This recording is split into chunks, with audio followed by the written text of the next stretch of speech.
Boom, shakalaka boom. You've tuned in to the Free Range Human Show Choice, your daily dose of reality radio. It starts right now. This is the Clay Edwards Show. I'm, of course, Clay Edwards. I am live on 103.9 FM, the WYAB, streaming worldwide at WYAB.com, as well as the TuneIn app and Alexa. Just search WYAB. If you want to listen to the live stream on the radio, you can keep it there all day long. Listen to our full complement of hosts throughout the day and evening here on 103.9 FM. If you want to watch in stunning 4K video, you can do that at Save JXN on Facebook, X, YouTube, Rumble, and TikTok. You don't stop. Again, just search Save JXN.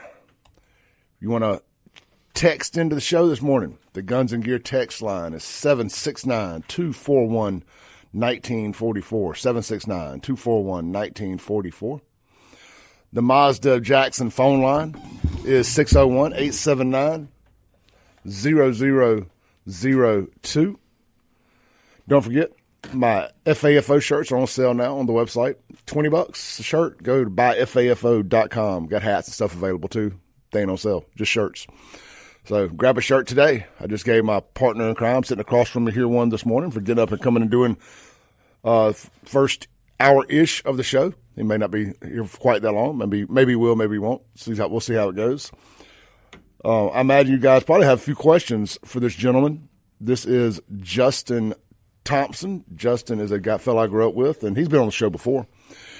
Justin is I don't like the word former. I hate calling somebody a former anything. A retired Blackhawk captain. That's warrant officer. What is it? Chief Warrant Officer 3. Pilot. That's right. Okay. So you flew Blackhawks for a while. How long? 2019, retired 2022. So for 3 years? 4 years? No, 2009. 9. Okay, I think you said 19. I'm sorry. Yeah. So 13, 14 years. Yeah. That's a long ass time. That, along with defense contracting, it feels like double time. I bet it does. Pull that mic just a little closer. Gotcha. So, man, look, I always like catching up with my buddies about everything. I mean, last time we had you on, we were talking about, getting out of the guard over the COVID jab and all that stuff. And I'd asked you about that in here. I just assumed that you were going to be covered under the this Trump thing, but you said no, right? Yeah, so the state of Mississippi technically didn't put anybody out because of COVID. I got involuntary retired, and the COVID mandate started on June 2022, and then they retired me, not even notify me, in August. So you can put 2 and 2 together, but there's no paperwork saying he got out because of COVID. Yeah. And they didn't put anybody else out due to COVID either, as far as I know. Yeah. So, but yeah. So I can't just go up there and be like, "Hey, give me all my back pay and my job back." Yeah. But it's obvious what happened. Like, who didn't get the jab? This is the list. Yeah. Yeah. Guess what, guys? Retired. Yeah. So, well, that sucks. So I was hoping you'd get your stuff back if you wanted it. No, I took all my stuff with me. Yeah, that's good. They're just offering back pay and your job back. But I had 23 years in, man. I'm good. I don't need to go back. Good deal, man. That's got to be just rinse, repeat, right? Yeah. So you've been watching this whole thing unfold over the last week with this midair collision in D.C. Yeah, I've tried to. At first, I kind of stayed away from it, and then I kind of watched it a little bit more because I kept getting text messages of people saying this happened, that happened. What were my thoughts? They thought, it was remotely driven and all this other stuff. Yeah. So because I'm inclined to believe every conspiracy theory that jumps in front of me, I've tried to take a step back the last couple of years as I do this for a living. And people think because you're on the radio that you must know what you're talking about. So I try to at least go down the boxes of realistic things that could have happened before I get to conspiracy theory level. I'm having a hard time avoiding conspiracy theory level with this one because it looks the new video that came out looks really bad. Which new video? It's a cleaner, crisper version of the video where it looks like the Blackhawk flew straight into the plane, and it looks intentional. essentially that's what a mid-air collision is. You Yeah. fly straight into another aircraft. Well, yeah. Yeah, it's hard to look at, but basically that's about what happened. So, again, everything we're going to say today is our personal opinions. Justin's not speaking on behalf of anybody. He's just a former Black Hawk pilot and a radio guy here just talking this through. What do you think happened? I mean, what could have happened that maybe wasn't intentional? Because it was a training flight, correct? They said training flight, but they had another name for it that had something to do with like some kind of VIP flew in or something. They would in the area flying around and could pick them up. Yeah, so I thought I also heard like it was a continuity of government training thing. So basically, like what happened in 9/11 when they had to get Bush from from facility to military base to military base, and nobody would know where he was. Yeah, this was some kind of that was continuity of government. So this was some type of continuity of government training deal. Yeah, because right now at the moment, there's all kinds of politicians and people coming in and out of Washington right now. Yeah. I've never been on a continuity flight, so it was kind of a new word to me. I've never heard that. We don't do that down here. But man, there's a lot going on at that airport. It's a really, really busy airport. You're talking about a flight in or out every minute. So why they have a military training route on the at the end of a runway that busy, I have no idea why. Yeah. They say they've had multiple incidents where they've had to avoid helicopters. The commercial flight flying in is going to have the right of way. When they get cleared, that means you're cleared. You're cleared to land. You're cleared of traffic. You're cleared of everything. These guys on this airliner, they're flying their instruments. They're doing pre-landing checks. They're going over checklists, looking at instruments, doing this approach. Well, the helicopter is going to be flying VFR, which is under just visual rules. So the aircraft takes precedence. When the tower said, do you have the aircraft in sight? At the same time, if you watch the videos and you watch the radar, there's an aircraft departing. And it's just kind of like, yeah, we got it. And it's been said by other people, and it's what I think. I think they saw the other departing aircraft and didn't see the other one. Because when you're at 200 feet, 300 feet, 400 feet, I don't know what they were at. It's a big city, a lot of lights. So if you've got another aircraft about the same height and you're that low on the city, it's easy to maybe not see that aircraft. Especially because that aircraft was turning, if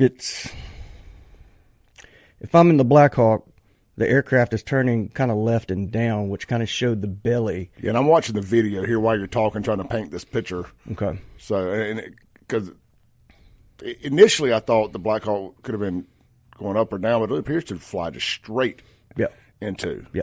Yeah. And they say the helicopter is 100, 200 feet above what it should have been flying. That was going to be my next question. So, to me, I don't want to be flying underneath an airliner 100 feet, even if that was the clearance. Yeah. That's not a safe distance.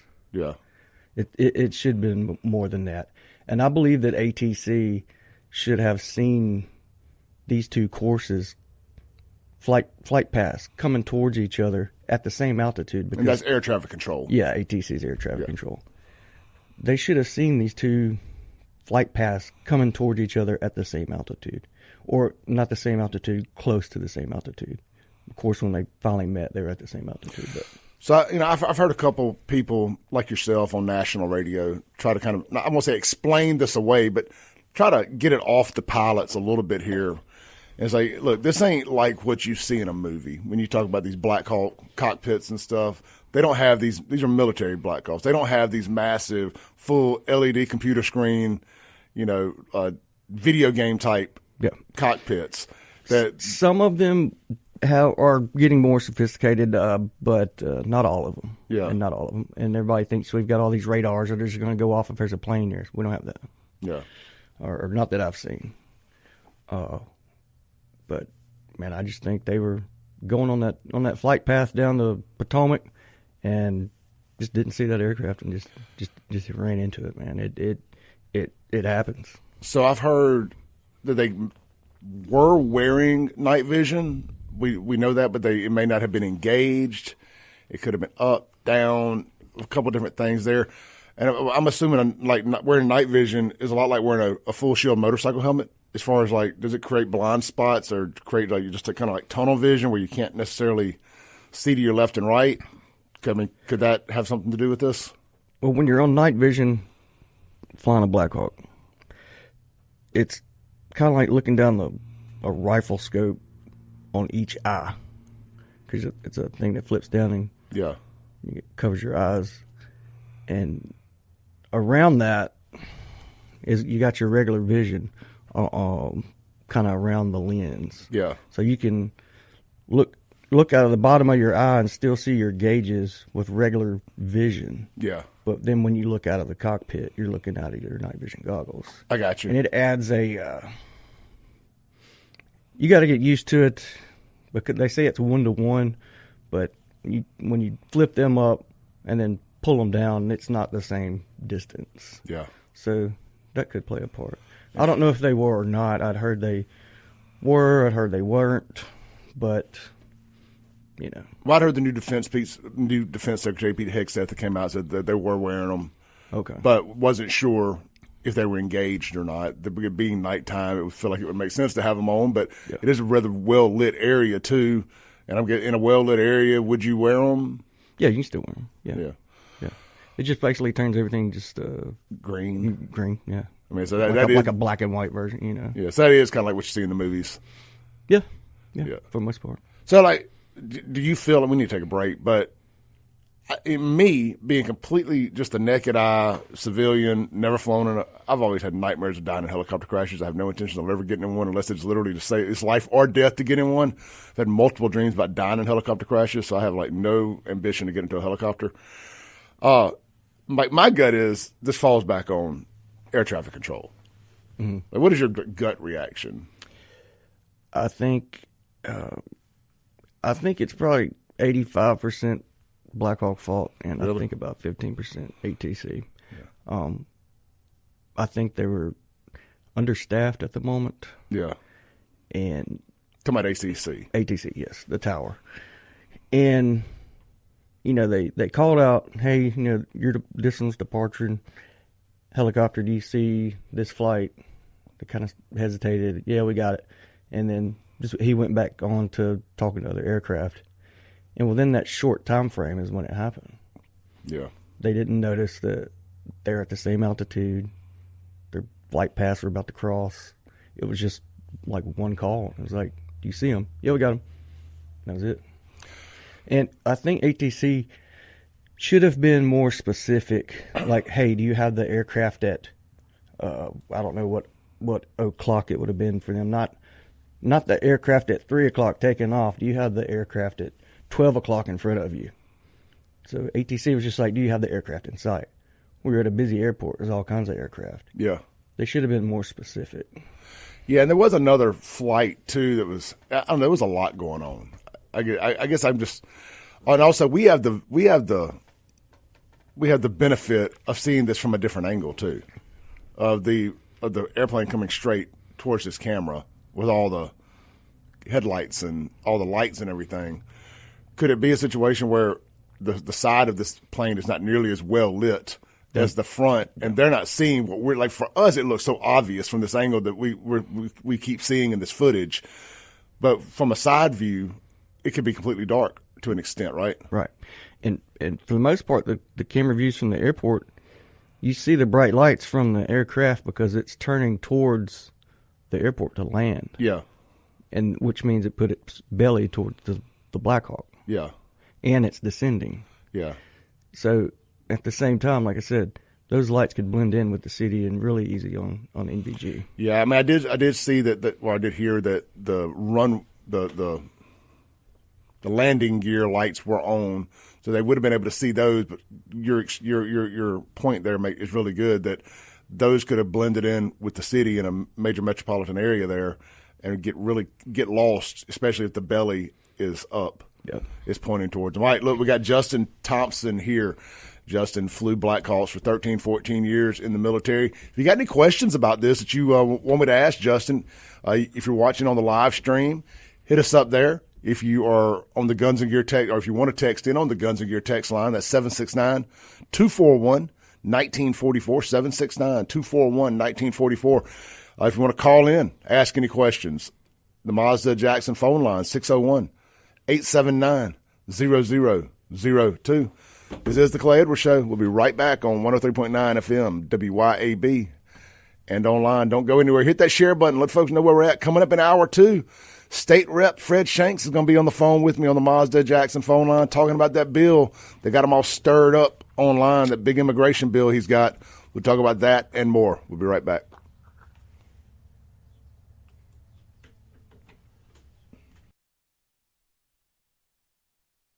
Welcome back in to the Clay Edwards Show here with my guest, Justin Thompson.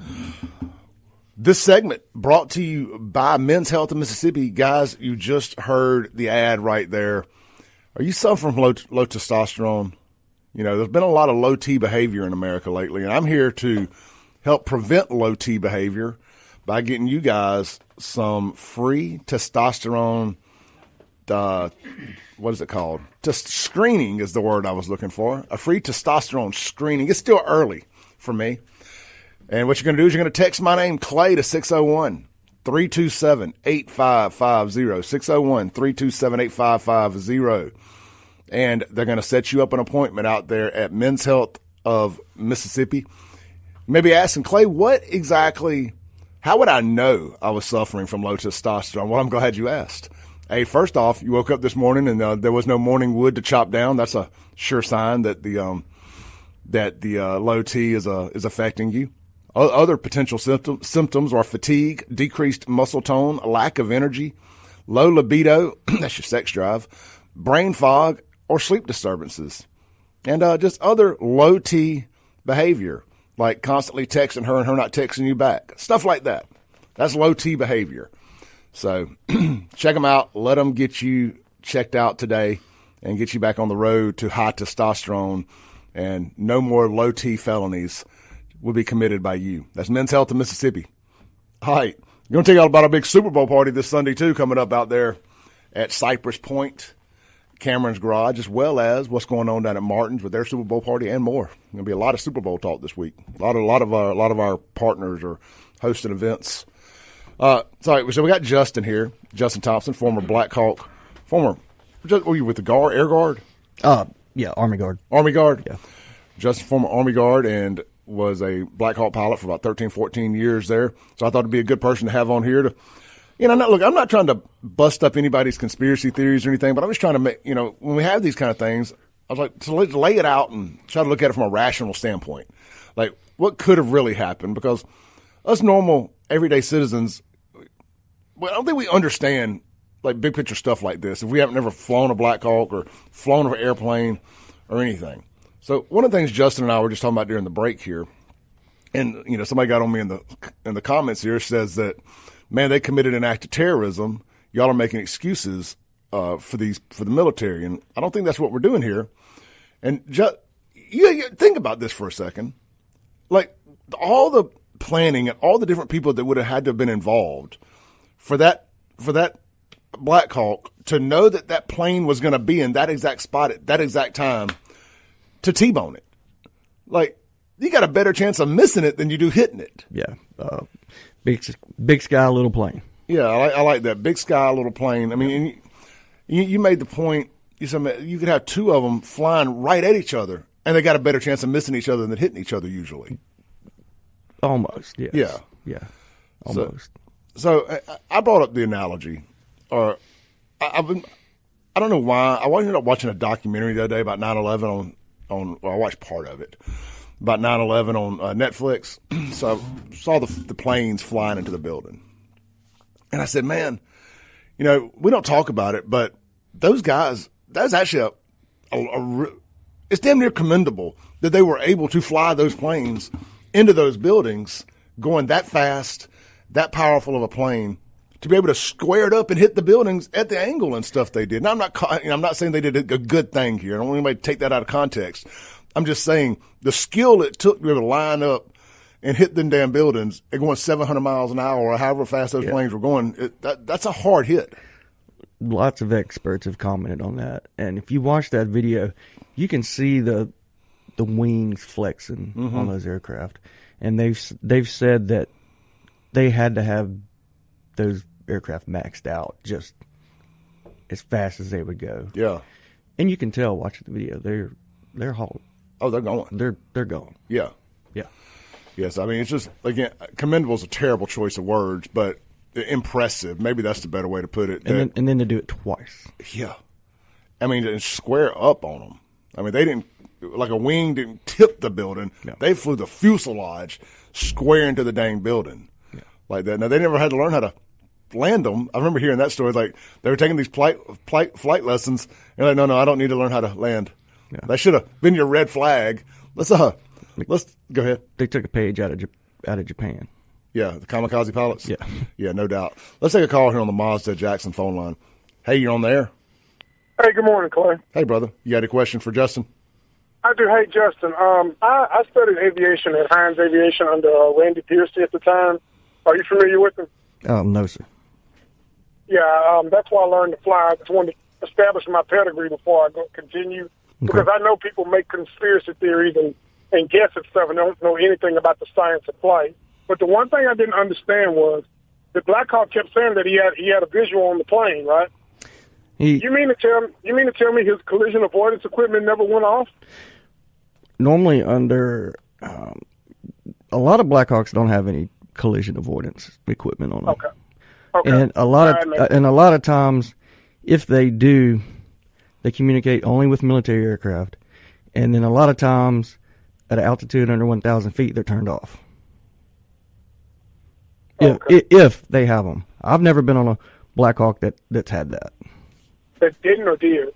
Did not. They did not have it. So you're saying, wait, I want to make sure I hear you right, Justin. Every Blackhawk you've been on had avoidance equipment? Did not. Did not have it. Did not. Okay.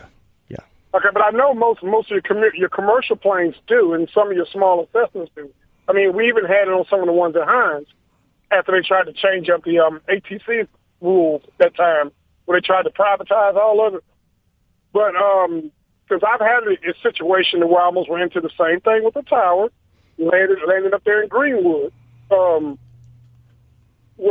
the guy he told the guy to stay on the 2-mile final for 1A right, but I was doing a straight in for 1A right. So he was in a low wing, I was in a high wing. I couldn't see him up top, he couldn't see me at the bottom. But even my collision avoidance equipment went off. Yeah. So I'm guessing that Blackhawk didn't have it because I've flown a lot that it didn't have it. Okay. I just wanted to ask a question because I don't subscribe to conspiracy theories. It was just a question about whether the airliner had it or whether the Blackhawk had it. Yeah, this is just Clay Edwards' guess here. I would guess the plane probably had it, but they were the target in this. If they're not necessarily the intended target, but theirs could have been going crazy, and the Blackhawk would have been no worse for the wear. Yeah, I don't know how the airliners work, but normally, probably if he's cleared for landing, they're cleared by the tower. So now their collision avoidance is reliant on the tower. Yeah. Okay. Because you're in a congested, kind of like Jackson, they've got 2 runways. Right. They're parallel, so one could be taking off and one could be landing. Well, if you got a busy airport like that system's going to be going off that whole time they're in that airspace. Yeah.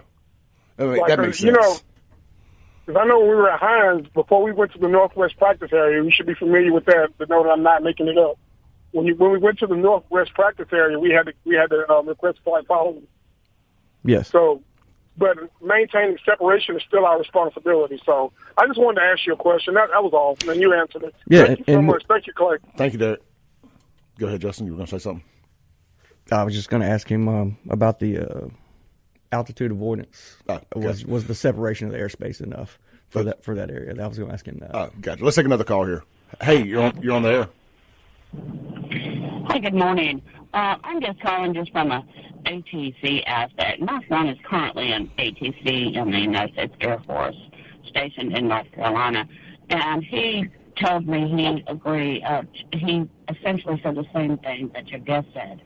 Was that he said, according to his training, when they are giving information out, he said why they didn't say you are a plane at this level, you have another other plane at this level, and he said we are taught to give all kinds of specifics in addition to just you see about other planes. He said we're told and taught to say you have one at this level, you have one at this level, or you have one at this level. And so I just wanted to just concur with what your guest said, was that according to my son, who is an air traffic controller, that is indeed what they're taught to do.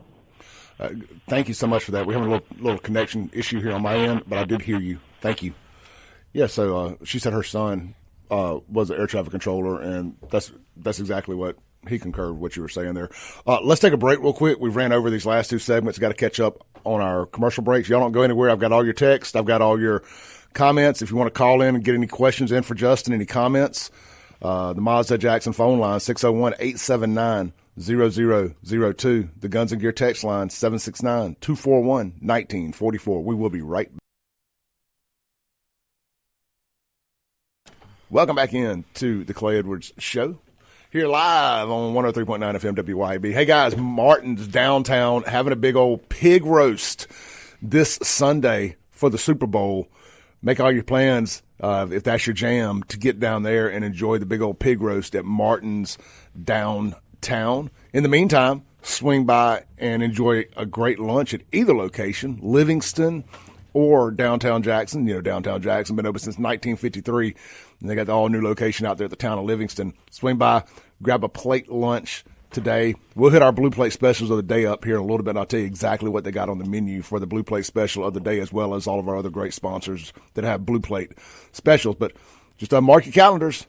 If you're not coming out to one of the other parties, you're not throwing a party, get down to Martin's downtown and enjoy a big old pig roast and the big game. All right, man.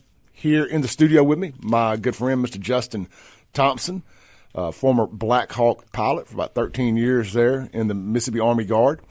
Last night, I kept seeing the story just kept growing legs, man. Just kept growing legs. It wasn't going away. And I started seeing all the what I call normies talking about it on Facebook. I said, this story's getting bigger. No, it ain't going away. I said, let me hit up my buddy. And he was like, yeah, I'll come on in. I was like, heck yeah. I told Justin, I said, I get to ranting and raving on here so much that I forget I got a pretty deep Rolodex of people who have done a bunch of cool stuff. And he got up this morning and came to join us. And Justin, let's scroll through some comments here real quick, man. See if let's look on the phone. We start with the Guns and Gear text line. It's a paid sponsor thing instead of the online comment, so it kind of takes precedence. Chip asked about the Blackhawk having a black box. I'd heard Pete Hegseth say that it did, but they had not recovered it yet. This was like literally the next day. So they may have not literally recovered it yet because they hadn't got the plane out of the river yet. But do they have black boxes on them? Because he was like, let me answer this real quick for you. Or let me say this real quick. His next comment did make sense. And for Chip Matthews, that's big. I'm kidding, Chip. He said, if one went down, would you want enemies recovering that and having the black box data? No, you wouldn't want that to happen, but I'm not familiar with Blackhawks having a black box. Yeah.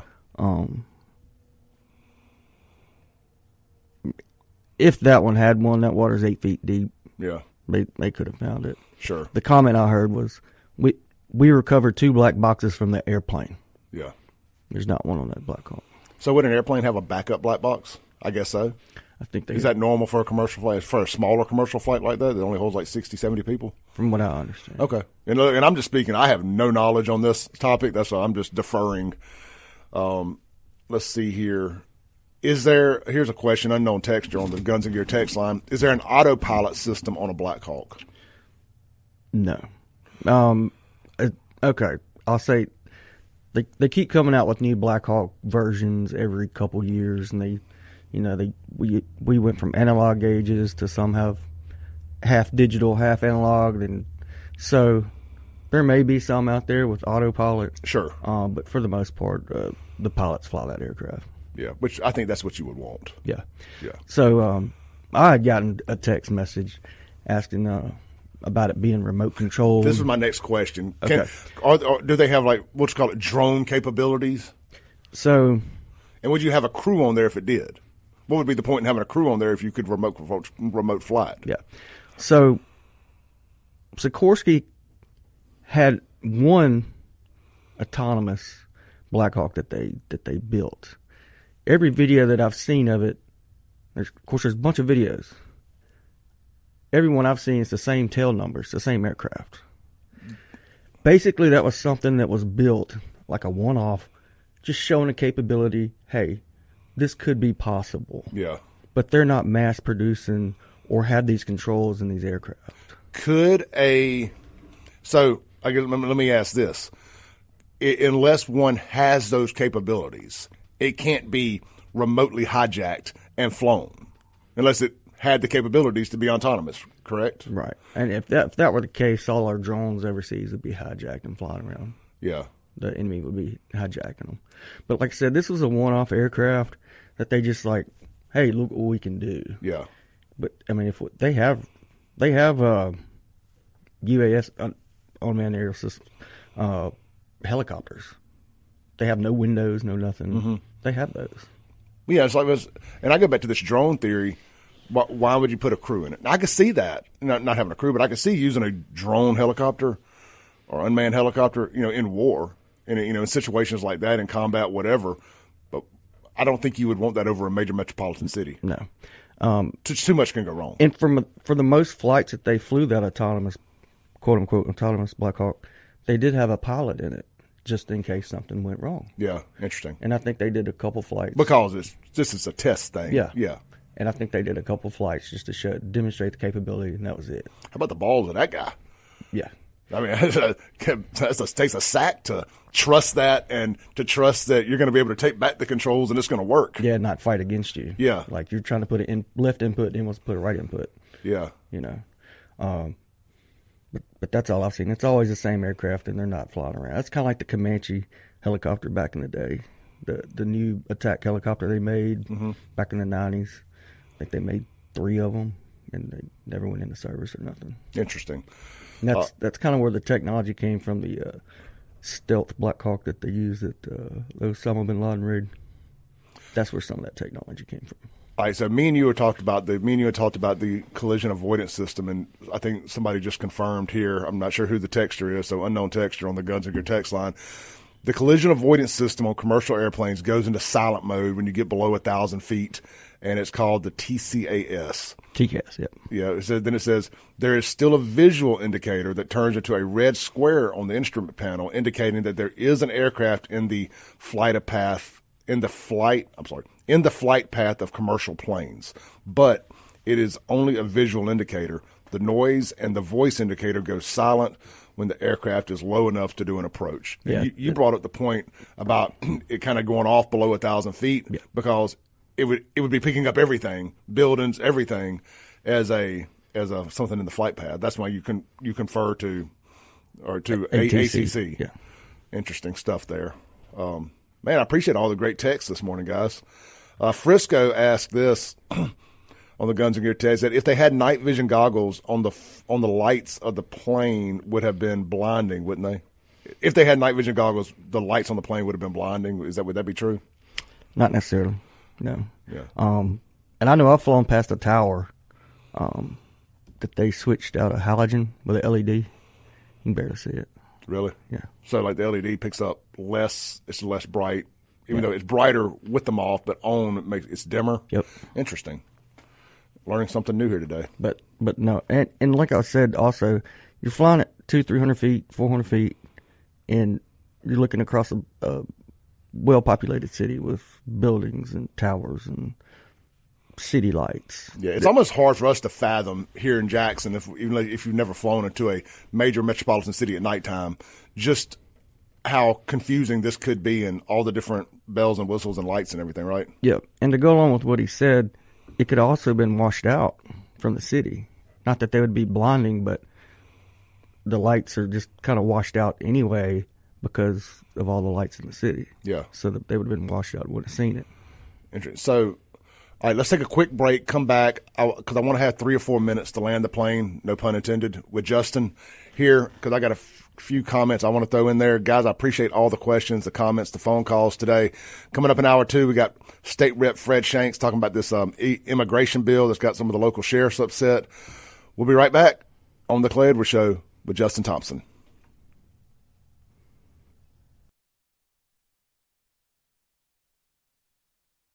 Breaking rules when necessary. Welcome back in to the Clay Edwards Show. We'll save the sponsor reads because I don't have much time with Justin left here, so I want to hit this. Justin, look, a lot of other conspiracy theories floating around out there about this blaming this on diversity and maybe this pilot was trans and all of this other stuff. And kind of at the end of the day, do you think that really plays a role in this? I don't think so. No. I mean, because they got to check off a lot of boxes before they're ever to grab those controllers, right? Right. I mean, trans or not trans, and look, nobody's as on the anti-DEI train as me. If they did, they went through 2 years of training down at Fort Rucker, just like everybody else. Yeah, I mean, they got to pass off these boxes. Trans it's or not not, easy. It's not easy. It's not easy. They're not. They don't have a different set of rules as far as learning how to fly than anybody else. Absolutely not. Just there's good information to have out there because, like I said, nobody is more get them the hell out of here than me. But your professional opinion, you do not believe that would have played a role in this. I don't think so. No. Good information there. Also, kind of in closing here, the last time we had a midair collision was when? 1986. 1986. With all the millions and millions of aircraft flying around. 1986 was the last time this happened. So we're saying we got a pretty good record of this not happening. It sucks, but yeah, that's a pretty good record. Now, some people could say all the more reason to believe this was intentional because we've gone so long without that happening. I don't believe that.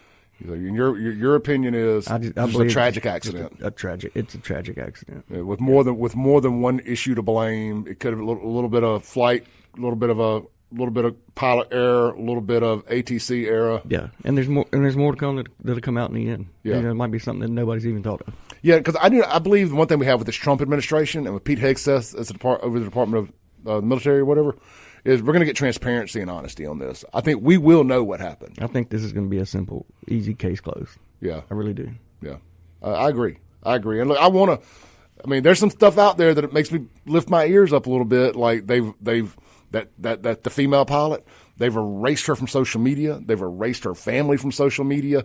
But a part of me feels like that is to protect her and them from the crazy backlash and the conspiracy theories, which, don't get me wrong, I want to believe all that, because that's just, I'm inclined and I have such little trust and faith in our government that I'm trying to let it come back. I'm trying to inch back into wanting to trust. I want to be able to trust our government. I think we all need to be able to. I got a contact at the Pentagon that handles military aviation matters. Yeah. And they'll be a part of this. Yeah. So.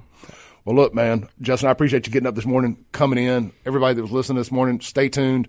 We've got Fred Shanks coming up next to discuss this immigration bill that's got the local sheriffs worked up. We'll have Justin back on when the time is right. This will be his second time now. Maybe next time will be his third time. Justin, thank you so much, brother. I appreciate it. All right, we'll be right back. Yep.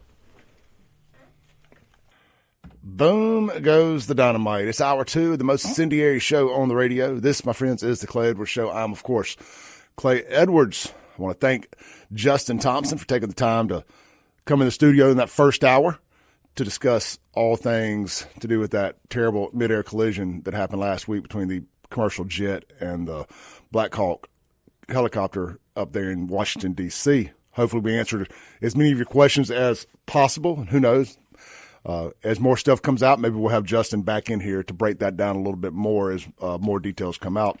Real quick, before we get to our next guest, State Rep Fred Shanks, this interview is going to be brought to you by Mazda of Jackson. Look, it's time to choose Mazda, and Mazda of Jackson is home of the lifetime powertrain warranty. Mazda is already one of the most dependable brands on the road today, and at Mazda of Jackson, your first year of maintenance is absolutely free. Mazda of Jackson has Mississippi's largest selection of new and certified pre-owned Mazdas and one of the biggest pre-owned vehicle inventories to choose from. There's never been a better time to choose Mazda. Visit Mazda of Jackson, I-55 Frontage Road, and online at mazdaofjackson.com. Again, don't forget, first year of maintenance is free, and they're the home of the lifetime powertrain warranty. MazdaofJackson.com. All right, let's go to the Mazda of Jackson phone line and talk to our guest, state rep from about there in Brandon, Mississippi. We got Fred Shanks on the line. Hey, brother, you there? Hey, man, what's going on, Clay? Man, I am here, rocking and rolling this morning. How you doing? I'm good, man. I listened to the first segment while I was working out, and I got to tell you what, man, that was awesome. Really appreciate you bringing him on and kind of giving us the rundown on that, just on, some of us who are not real familiar with kind of how all that works. That was really, really cool. I enjoyed listening to that. Well, man, I appreciate it. Well, first off, we've got we have a military base right here in Jackson, or at least we have the Air Guard facility out there. Yeah. We have so many military members here at our disposal in the area, and I grew up with Justin. I was like, man, it just makes sense to, let's quit, speculating. Look, I don't want to insult any of my listeners out there because, guys, I do the same thing y'all do. I speculate and guess, and I look at what's out there, and I get sucked down internet rabbit holes like everybody else. But, let's at least hear from somebody who does this for a living. And that's right. And weigh out what could have happened. And then we can look at it and say, okay, does this sound like BS, Yeah.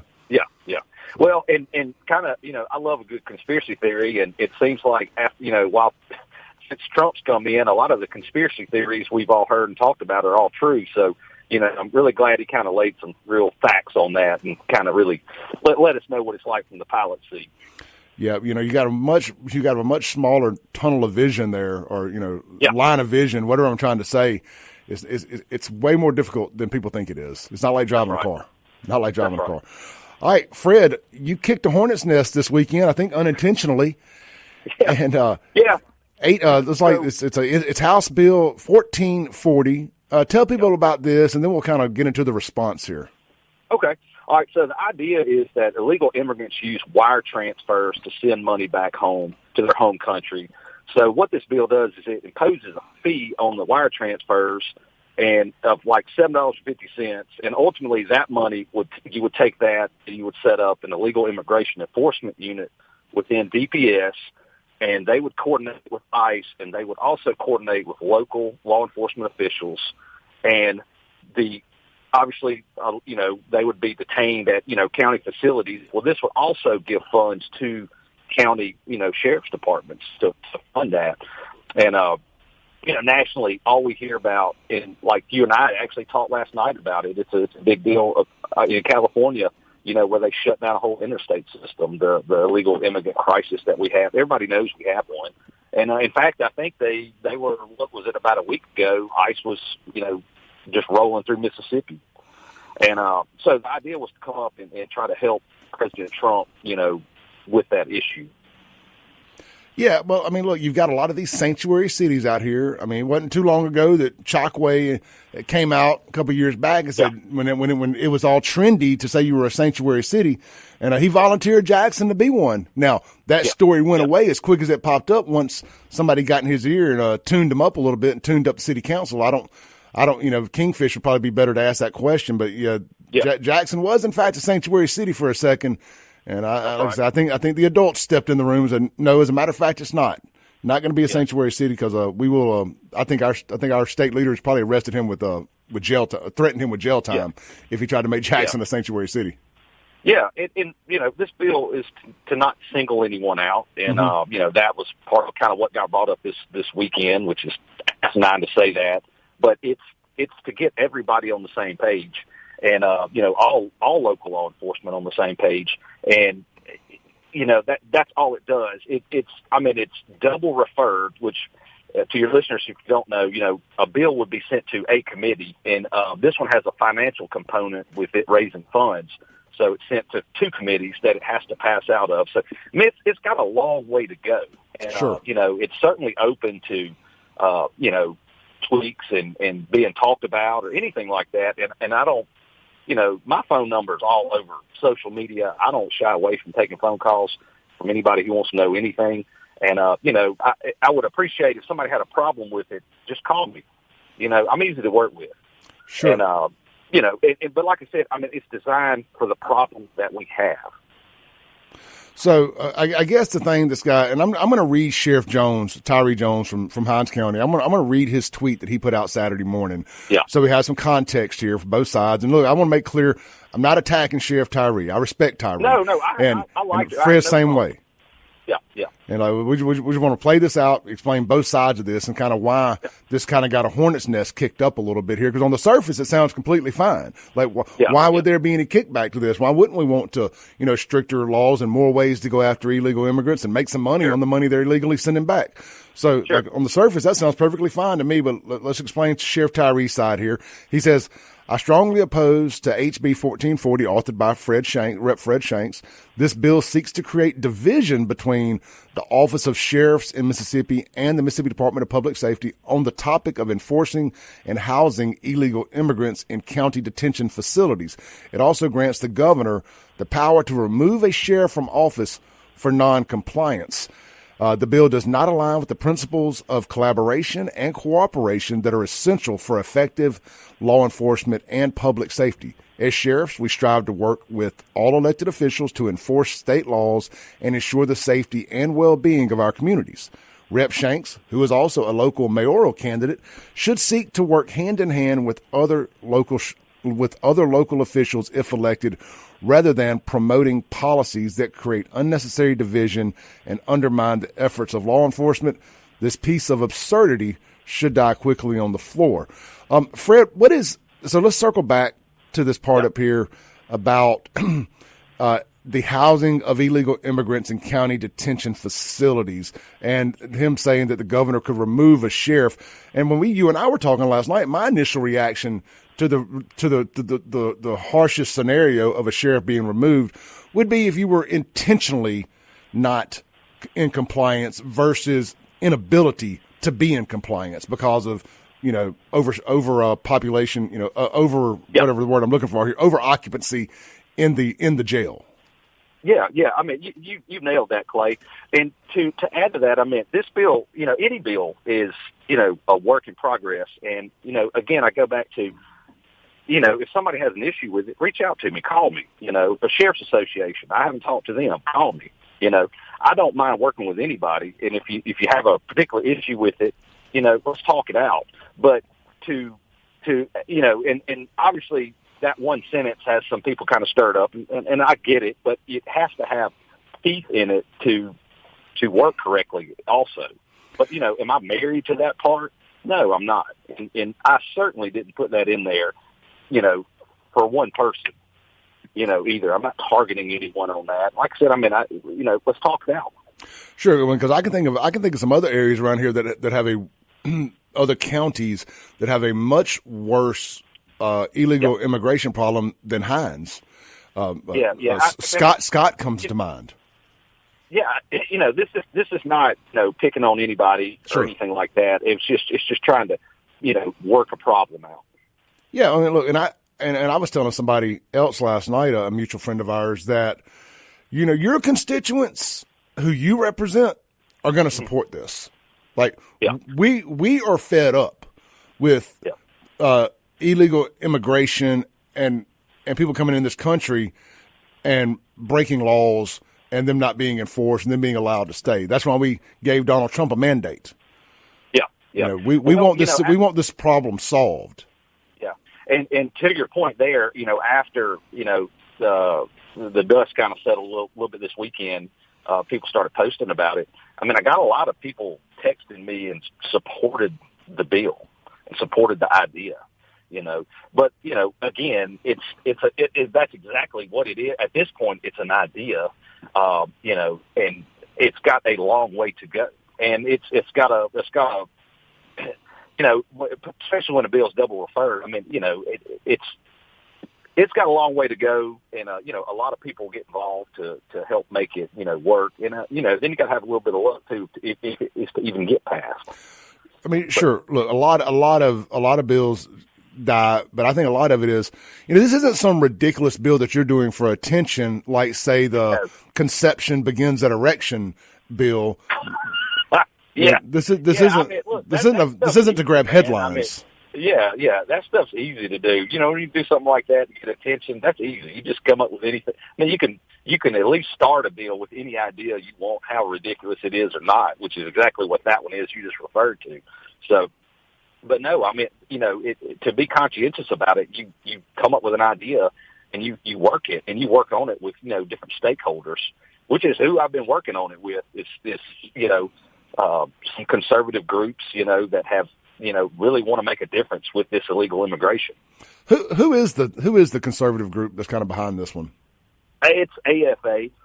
Is it Americans for Prosperity? No, it's AFP I'm thinking of. No, and you'll have to give me a minute. I can't remember the acronym right now. No, that's fine. That's fine. We'll circle back to it. Fred, you got time to do another segment? Yeah, I can hang out. I want to talk about some other stuff going on down there at the Capitol. And if anybody's got any questions for Representative Shanks concerning this bill, the Guns and Gear text line is 769-241-1944. I've got the live feed pulled up here in front of me. If you want to drop a question concerning this bill, if you're watching on the live stream on Facebook, X, YouTube, Rumble, or TikTok, feel free to, I can't see the TikTok comments, but anywhere else, drop your comment, and we'll get those questions for Representative Shanks. Fred, hang tight real quick. Listeners, don't go anywhere. Hit the share button, rip the knob off. We'll be right back on the Clay Edwards Show. Fred Shanks on the line. Fred, you there? Yeah, I'm here, bud. All right, brother. Look, man, I'm sitting here looking at the online stream here, getting a lot of support from folks on this bill, actually, which I'm not surprised. Well, it's funny, but as I was waiting to come back on, we had a text from one of our mutual friends who's in law enforcement. He said he's ready to transfer to that unit as soon as it goes through that local, I guess, ICE type unit that this bill would be setting up. So I thought that was pretty awesome. But yeah, man. We got a question here on this. May be something you can ask, you can answer, or maybe it's a bill you can work on. But on the Guns and Gear text line, unknown texter just says, it's a really good question. Why is all enforcement directed at the immigrants and not at the employers who are illegally hiring them? Yeah, well, that is a good question. And that kind of goes hand in hand with, a part of the Bill 1440, as far as kind of mandating that, if that part stays in the bill or was to go through, that's exactly what that would do, to keep them honest and keep them, doing the will of the people of Mississippi. But yeah, that's a good question. That's something, something certainly we can look at. So the monetary side of this bill, just to kind of circle back to it, so what we all know this is that, the immigrants are here in America, and a lot of them, they send money back to their families, and that's fine. We get that. I mean, that's just you go to any Walmart or anywhere that they have these money transfer places, you'll always notice there's usually immigrants in front of you using it. A lot of them are here legally. We're not talking about them. We're simply talking about the illegal ones that are sending money back. You're trying to put a fee onto that, correct? Is that what I understand? Correct. That would go to fight, that would go to fund the other aspect of this whole operation. Explain that to us. Yes. You would put a fee on wire transfers that go back to their home country. Yeah. Now, that fund would create the Legal Immigration Enforcement Unit, which will be under DPS, and it would also transfer funds to, sheriff's departments or in jails to help fund what we're trying to do here. So you get two things. Yeah. So let's just use Hinds County, for example. It would, or Rankin, it doesn't matter, but we quoted Tyree, so we'll use Hinds County, for example. They end up having to house these kind of use it as an ICE detention center, I guess, holding facility until ICE can get these people, is my understanding. Yeah. And they would need to, because now they're enforcing federal law, but it would become state law, I guess, in a sense, but they would be reimbursed for housing these criminals, right? Yeah, exactly. It would be self-funded. And it would cover the creation of the unit, and it would also, give jails operating money for the added expense. Yeah, so it does two things, and it's self-funded. Interesting.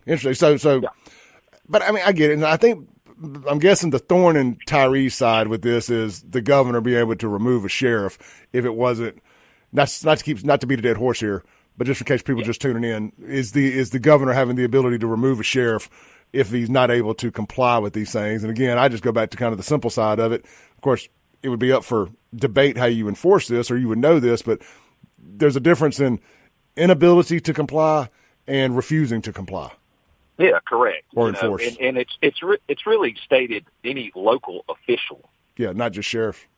Correct. Yeah. And, and again, does that have to stay in the bill? I don't know. We can sure talk about it. And, I'm not married to that aspect. I think a lot of people didn't read the bill. They just were fixated on that one sentence, and it kind of caused some panic, I guess. And, again, this bill is still at the idea stage, more or less. I mean, I've dropped it, and but it's not even out of committee. Which it would have to come out of committee, then it would have to come to the House floor, then it would have to go to the Senate, come out of their committees, go to their House floor, and then, the process is only halfway over at that point. Yep. And somebody else texted in and says, currently Hinds County does not hold federal prisoners, but Madison does. And I know that Madison does have a deal with the feds there. But I guess, under this bill, it would create the ability or the finances for a Hinds County or a Scott County or a Simpson County or a Rankin County to house federal prisoners. Correct. Got it. So it's a deep bill. I recommend everybody go and read the whole thing and then, make an opinion on it. Try to avoid just the highlights. Try to get into the nuts and bolts of it all and really see what this bill does. I do think it's a good bill, and I understand what Fred says. Hey, look, maybe there's some stuff that gets moved around. Maybe you take some stuff out. Maybe you add some stuff. Let's get everybody to the table, all the shareholders to the table, and figure out a way to make this work and just make Mississippi safer.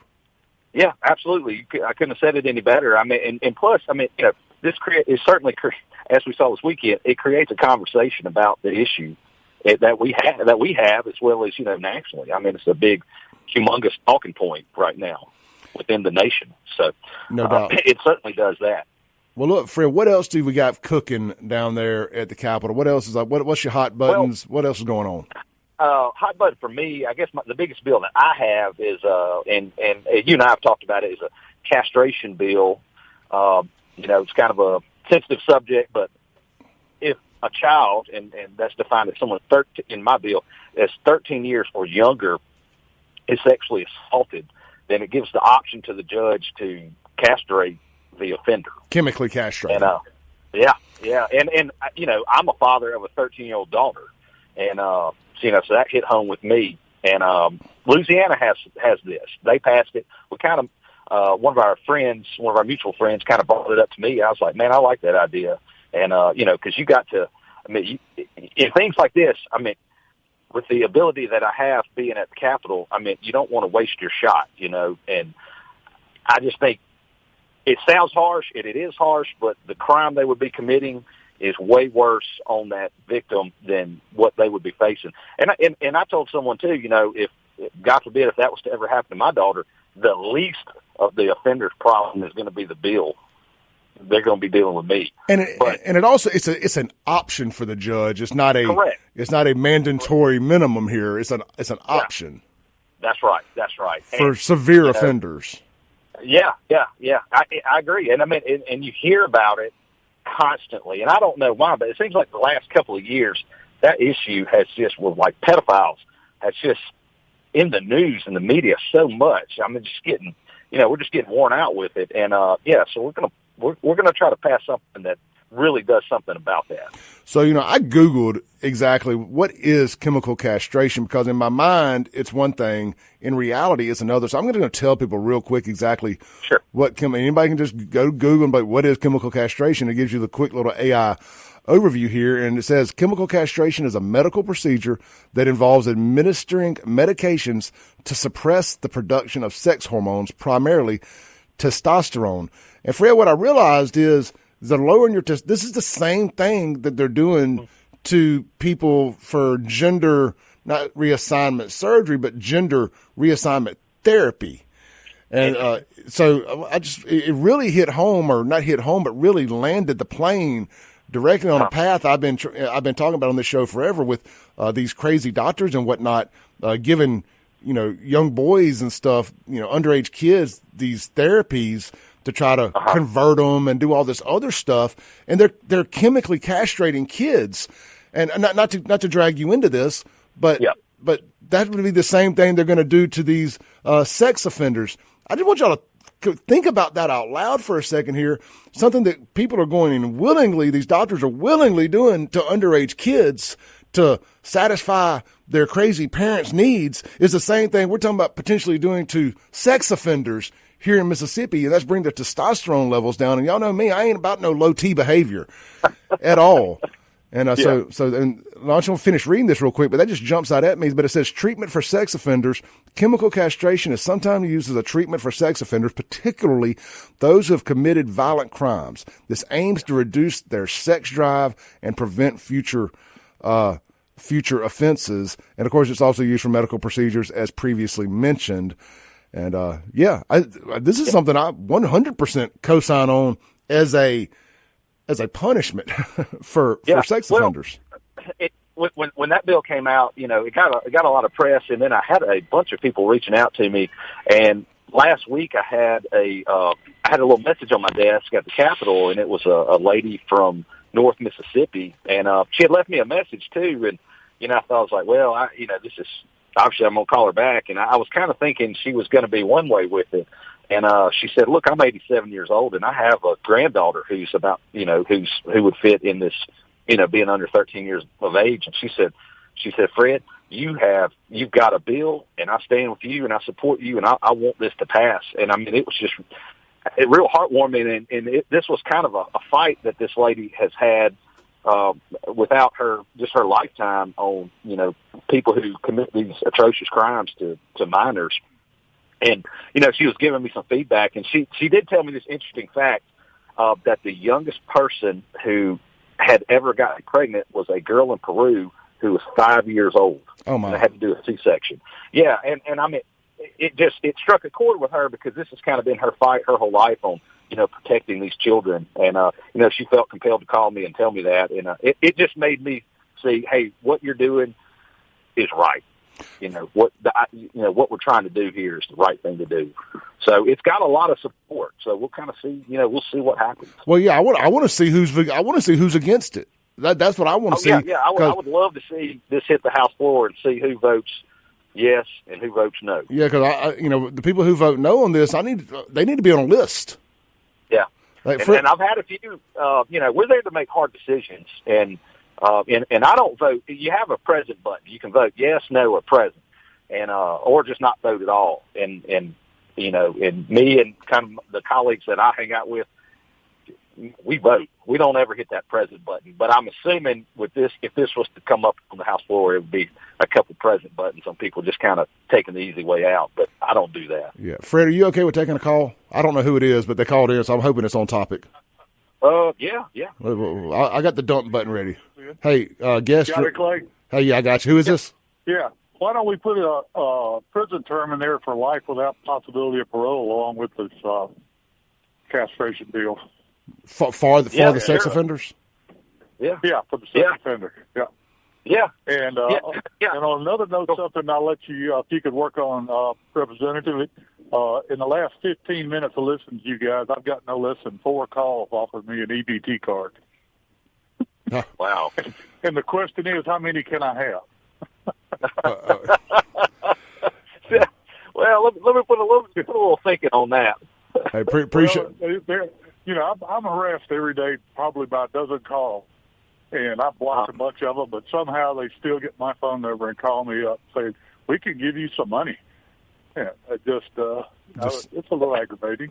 So, you could throw something out of it at the state, see if they can stop that. I appreciate it. I appreciate it. Yeah, man.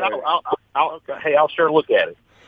Yeah, I love getting our callers' thoughts and stuff, man. Because like I said, man, it's a big community here, and everybody hears things and sees things differently. But yeah, Fred, go ahead. That's Clay. That's how it works. I mean, you and I've talked about different things that have ended up coming to fruition. Our good friend, brought up this castration bill. The squatted trucks that we did. Obviously, it's a hot topic, which I didn't think would be, but it is. But all that came from, just like you said, from our community. I mean, that's where all these ideas come from. So let me ask you this: Let me ask you this real quick, because Johanna on Facebook, I hope I'm saying the first name right, Jonah maybe, says 13. Should the number be raised to maybe include like 16, 17-year-olds? How did you land on 13 as being this is the line of demarcation here? Well, because 16 is the age of consent. So we wanted to, how severe the punishment could be if the judge decides to do that. We just felt that going with that lower age. Like, I get it, and I understand where she's coming from. Mm-hmm. But just, I guess what you're going to do is you're going to run into some legal issues with that. Somebody who is a little, basically there's only it has to be a 36-month age difference between the two if the person is under 18 years old, the offender is under 18. Gotcha. But, it really came down to that. And this is also what Louisiana had done. They had 13 in their bill, which we kind of modeled ours off of. So Makes sense. Kind of went with that. I want to say this, too, for anybody out there that may have, concerns on, I talked to Sean about it, and he thought it may not pass constitutional muster. And I was like, why? He's like, because maybe it's somebody who's innocent. I was like, I think this is going to be one of those things that's reserved for people that we know. There ain't no gray area here. It's going to be people that we 100% shadow of a doubt, which that should be every guilty verdict. I get it. But every now and then, you just know. You know what I'm saying? You know. Yeah. When the police kicked in that door in Pearl and caught that guy doing that vicious, heinous act a few years ago. And, situations like that, you just know. But I will say this also, for people who are overly concerned about that, it is reversible. Chemical castration is reversible with testosterone treatment. So it is not necessarily for the rest of their life, though. I guess in the bill, does it have a time frame that they would be administered this? I guess I didn't ask that question or read that part. Is it for 5 years you have low T? I mean, or was it just while you're in jail? What is the? Yeah. No, it doesn't cover that. That's something that we would, once this bill, if it is, we're fortunate enough to get out of committee and then it hits the floor, that's something we'd be working on with the Senate, because they're going to have, things they want to add or concerns, they want to talk about, because say for example, you get out of prison and you got to go to your parole your parole guy and parole officer, and you got to take a drug test. I mean, is he to administer a testosterone test and make sure that your number stays below a certain number? Yeah. I think I guess I'm saying that because I think that's how we should enforce this. Yeah. In my opinion, it should be from here on out. I agree, Fred. Look, I know you got a busy morning, brother. Look, good luck with everything. I know Fred is running for mayor of Brandon, and we'll have him back on in the future to discuss that and more. But he's our state rep also, so we'll be in contact with him about any bills he has going on down there. Full transparency. I know Fred is one of my best friends, so I do always like to mention that part so people can't come back later and be like, oh, you softball questions or anything. Look, I'm very transparent about that on the front end, so I don't want people throwing that in my face later. Fred, how can people find you? Yeah, I'm on Facebook quite a bit and Twitter, and you can just pull up Fred Shanks, and I'm all over. And and if anybody wants to call me, get a hold of Clay, and he can pass my number along. I'll take any calls. All right, Mr. Shanks, we appreciate you, brother. Keep doing the thing. Anytime, Clay. All right, take it easy. All right, guys, we'll be right back. We ran over there. Got to take a quick break real quick, and then you got about the last 15 minutes just me, and I got a lot to say about the way Chokwe showed up there at the last second to qualify for mayor. Oh, I've been waiting all weekend to get to this. We wasn't going to get through today's show without that. I promise. We'll be right back on the Clay Edwards Show.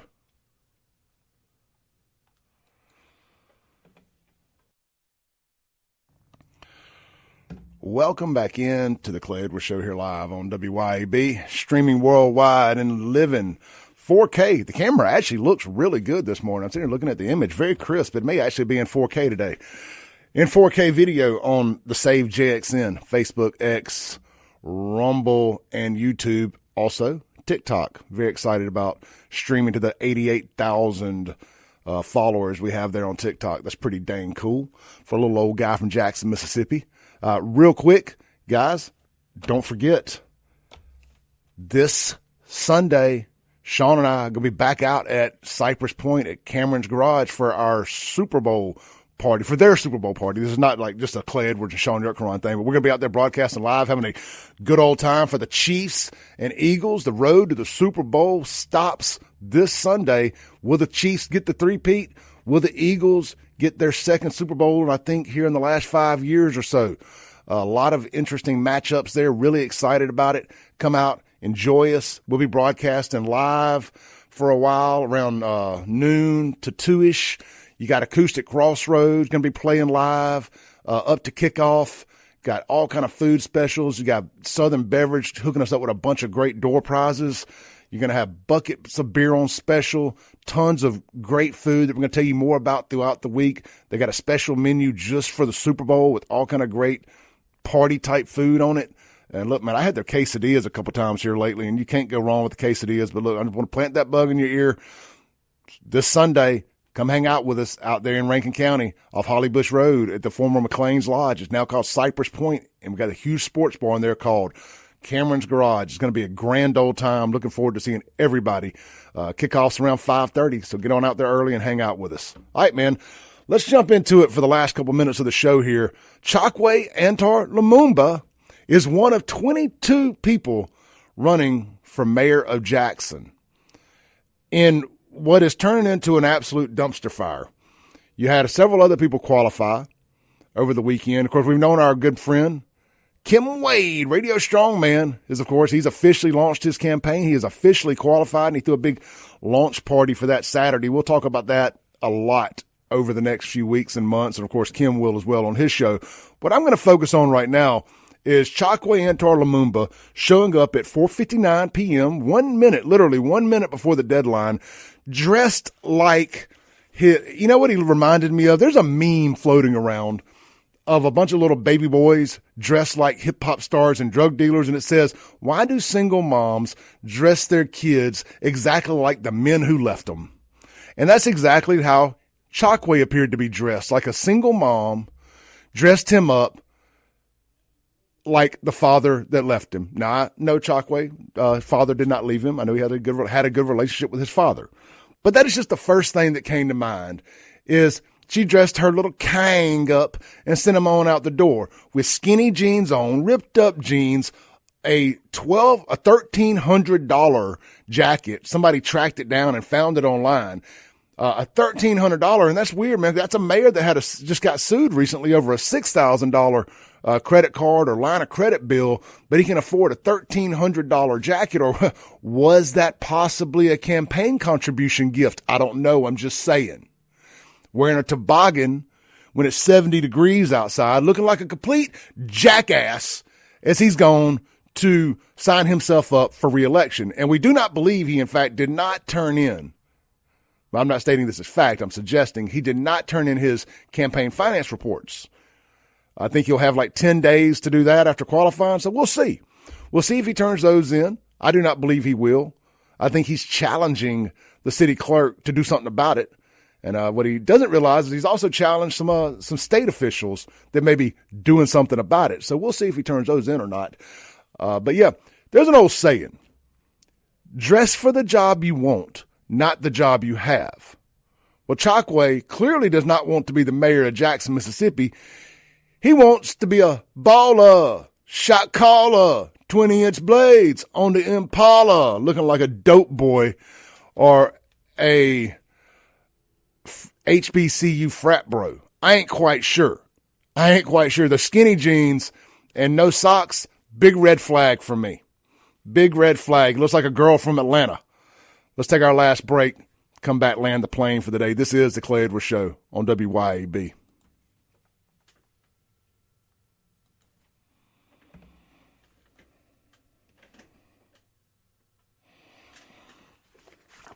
All right, guys, I'm going to stick with y'all online here through this last break.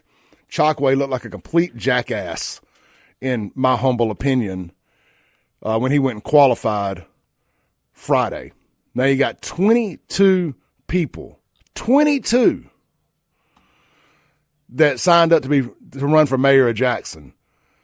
Now, I'll get into more of this over the next couple of days. We got guests out the wazoo this week. Really excited about having some guests in the studio. Tomorrow, 2 more guests. Going to be great. We got State Rep Chad McMahon going to be here from 8 to 9. I got Grip and Grin's Bruce Bartley going to be here from 7 to 8 tomorrow, talking about Grip and Grin. And just really want to get back to having some guests in here and showing y'all the reach this show has. But look, back to Chokwe. Absolute embarrassment. You know, it's like he's trying to pander.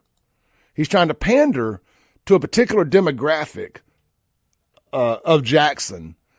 And in my opinion, that's the demographic, the young black hip hop demographic that doesn't get out and vote. Now, maybe he's trying to activate the college voter to get out and support him, help him fight the man, free the land, fight the man, free the land. I could go on and on and on. I got so many jokes about this guy. You know, I'm just waiting for the day he ain't mayor. I'm just waiting for the day he ain't mayor. So, you know, he's illegally being paid by the city of Jackson right now because he hasn't turned in those campaign finance reports.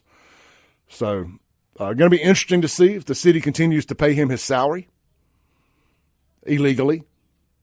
I can't wait to see how all that shakes out. I wanted to talk about the DNC today and that crap show they had over the weekend where they tried to elect a new vice chair or whatever. My God. Diversity, equity, and inclusion. The Democrats still do not understand why they lost the election. They just don't get it. They do not understand why they lost the election. But yeah, there's a couple good guys running for mayor. Like I said, Kim Wade's top of my list as far as mayoral candidates go. Very interesting. Aaron Banks did not choose to run for re-election. Makes me think that he is, in fact, working a deal with the federales, as Sean Yerkeron mentioned on his Facebook page, if you're following Sean. You know, I think that's very telling that Aaron Banks isn't running again. Didn't want to turn in those campaign finance reports? I don't know. Has he already worked a deal with the feds where not running is part of it? Does he know that he's going to be predisposed of? And I'm going to be in jail due to this deal I worked? I don't know. You tell me. You tell me. We'll see. We'll see. I need to pull up one thing real quick here. I need to tell you guys before we get out of here what's for lunch today at all of our lunch sponsors. That is part of the deal here. All right, y'all hang tight 1 second. We're about to be coming back from break. And I can't talk over the intro music, so y'all bear with me 1 second here. This is why I don't talk during the breaks too much. I got so much going on behind the scenes, it's hard to do it.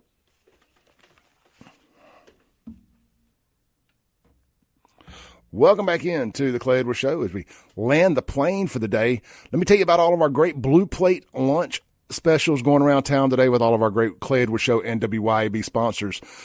Burgers, Blues, Barbecue, the Flowood location, the Brandon location, and the Madison location today is red beans and rice with sausage or fried chicken or hamburger steak. You got 3 great choices there, your sides, mashed potatoes, green beans, and potato salad. Or you go over to Martin's downtown or Livingston, and today's special is fried pork chops, grilled or fried pork chops they have 8 or 9 sides to choose from. I'm not going to run down all of them. All your favorites, then some. I recommend the hash brown casserole. All right, how about our buddies over there at McBee's right there on Lake Harbor Drive? Been buzzing the res since 1982. Guys, the chicken spaghetti is the Blue Plate special of the day. I had it last Monday. It's awesome the way they're doing their chicken spaghetti now. They do the chicken spaghetti, and they grill the chicken separately and put it on top of it so everybody gets the same amount of chicken. Because, it kind of sucks when one plate can be loaded up when you cook it in it, and somebody could get a bunch of chicken and the other person could get none. They solved that problem there at McBee's by measuring it out and everybody getting the same amount of grilled set on top. I love it. We got plenty of other great restaurant sponsors. If you want chicken strips, you got Huey Magoo's. If you want pizza, you got Brain Fart. You got Your Pie and Johnny's pizza for lunch, and, of course, Acme for dinner. I'll see you guys tomorrow. Chip Matthews next.